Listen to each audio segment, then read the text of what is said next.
Todd Vandermine and Ray's Illinois lobbyist join us tonight. How you doing, sir? Oh, not too bad, Cam. How are you? I'm good. I'm good. Glad you could be with us. Saw this story from the Associated Press just a short time ago, and the headline all about the Chicago police not supporting concealed carry. The interesting thing is, Todd, they decided not to mention the police organizations in Chicago that actually are supporting concealed carry. No mention of them at all, as a matter of fact. No, it seems that they're all interested in getting the names of the FOID card holders in the state of Illinois, but they can't find the Chicago police officers that support us. So, really, I mean, the headline should have said Chicago political appointed hacks from the Chicago Police Department oppose right to carry. But it was a press conference done in dovetail with the merged anti-gun groups here in the state of Illinois. And what they've taken to is a new tack. Is that there was some report that came out, and somebody from Department of Justice or wherever said that Illinois doesn't have 120,000 mental health records in the database, which is a fabricated number. It was an extrapolation based on other states who were missing records, and based on our population, they extrapolated that based on those numbers that there are potentially 120,000 records missing from Illinois, which the state police say is just not true. So now the anti-gunners, in their fervor to stop right to carry, have gone on and are trying to say that the background check system is flawed, that potentially mentally deranged people are going to get their hands on guns. Therefore, we should not allow people to be carrying guns in public until the system is fixed. And so they are sitting there arguing about this. Now, a year or so ago, the General Assembly passed an ethics bill in something dealt with procurement and trying to deal with the Blago play stuff as he starts his second trial today. Mm-hmm. And in doing all that, their new procurement policies have prevented the state police from using a $1.2 million grant they got from the Department of Justice to upgrade their computer system. Seriously? Yeah. So as they're complaining about this at a kind of a mocked-up appropriation hearing that the anti-gunners cobbled together last week at the Capitol, what was really interesting was the state police said the 120,000 figure on mental health records is wrong. It's a fabrication. But then they turned around and said, well, if the system isn't, working as well as it should, and understand something that the computer system they're using is written in COBOL. That's how old it is. Wow. But they sat there and they said, well, isn't passing concealed carry going to put more work on you and strain the system? And they said, well, yeah. And they said, well, how many do you think are going to do this? And so they said they were anticipating initial influx in the first couple of years of 325,000 permit applications. Okay. Based on the current draft of the bill that we are working on, with the $75 fee going to the state police and them telling us that they need $40 to $45 of that for background checks and internal fees and costs, that gives them a net of $30.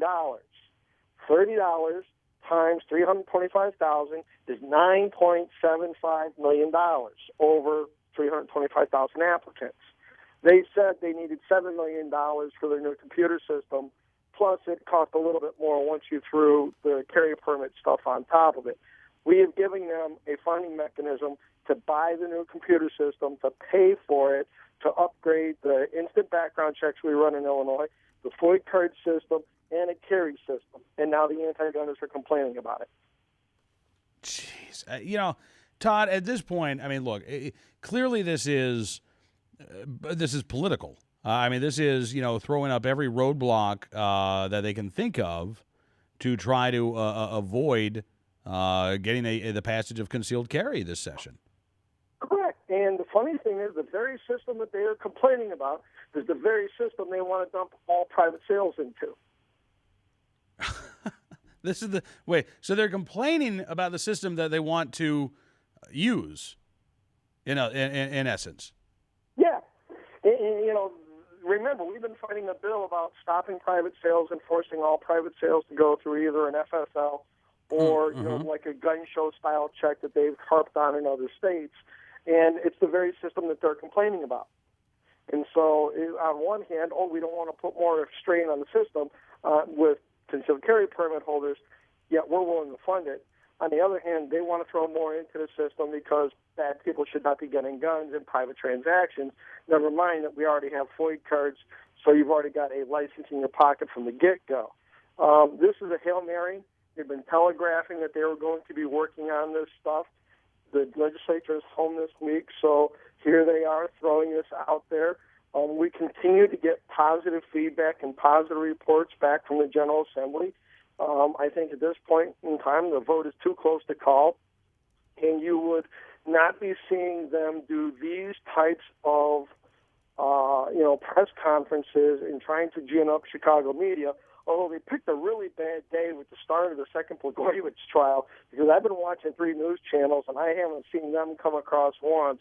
It looks like the Tribune and the AP are the only guys that may have picked up this story. We'll see how far it goes, but and today the Cook County Board passed a resolution against right to carry. Okay, whoop-de-doo. We know where you guys are. Right. The same guys that passed the McCarthy-style semi-auto ban. They are really... I'm sorry, who did you say passed the McCarthy-style semi-auto ban?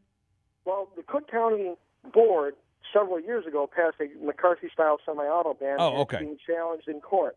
But today they passed a resolution, opposing right to carry and urging the General Assembly to oppose right to carry.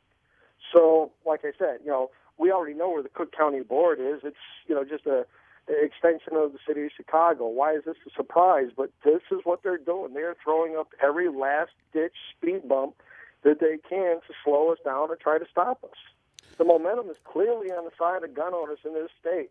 They haven't been able to pass a single bill through the General Assembly that we haven't signed off on. Mm-hmm. They have not, their major signature, lost or stolen, down in flames by 15-vote margin. One gun a month, down in flames by an even wider margin.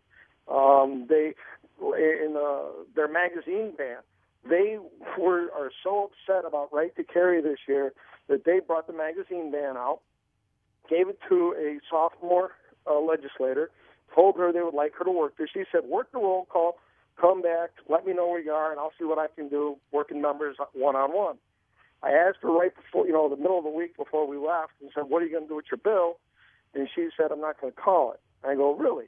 She goes, yeah, they didn't even work a roll call. Wow. The other side has been so tied up in trying to stop right to carry, they didn't even work a roll call on a magazine ban and completely threw it off to the side. That is amazing. Todd, I'm sorry. The music means we are out of time, but that is great news in Illinois, and I appreciate you coming on the program. Talk again very soon. Yeah, absolutely. All right. Thank you, sir. Todd Vandermine, NRA's Illinois lobbyist with us.